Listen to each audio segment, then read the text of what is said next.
মায়ের মৃত্যুতে এভাবেই কান্নায় ভেঙে পড়ল ছেলেটি। নোয়াখালীর হাতিয়া উপজেলায় মাকে হারিয়ে ছেলের এমন কান্না নিছক মাতৃ হারানোর কোনো বেদনা নয়। দেশজুড়ে চলা বৈরী আবহাওয়ার সময় হাতিয়ার নিঝুমদ্বীপ ইউনিয়নে যে জলাবদ্ধতা তৈরি হয়েছিল, সেই কারণে সময় মতো হাসপাতালে নিয়ে যাওয়া সম্ভব হয়নি তার অন্তঃসত্ত্বা মাকে।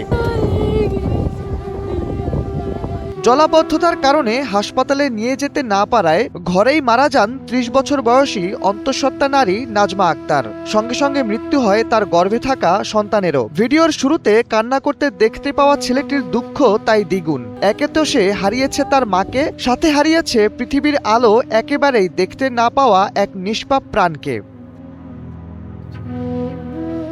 জানা যায়, অঞ্চলটিতে যখন বৈরী আবহাওয়ার কারণে পানি জমেছিল, তখন ইউনিয়নের ২ নম্বর ওয়ার্ডের ইসলামপুর গ্রামে বুধবার ঘটে এই ঘটনা।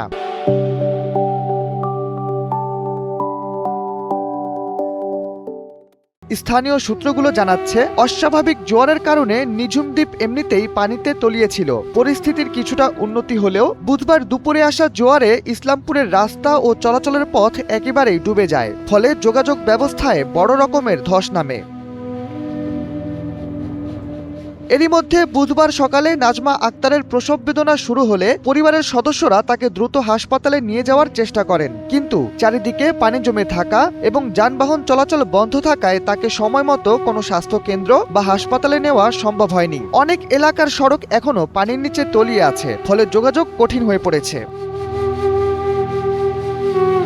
বিষয়টি নিয়ে নিঝুমদ্বীপ ইউনিয়নের ভারপ্রাপ্ত চেয়ারম্যান লাভলি আক্তার বলেছেন, এলাকায় পর্যাপ্ত রাস্তা ও ভালো হাসপাতাল না থাকায় স্থানীয় মানুষ চরম দুর্ভোগে দিন কাটাচ্ছিলেন। তার ভেতর জোয়ারের পানি চলে এলে চলাচলের আর কোনো উপায় না থাকায় ঘরের ভেতরই সন্তানসহ মৃত্যু হয় নাজমা আক্তারের। শাহরিয়ার আহমেদ, NPB।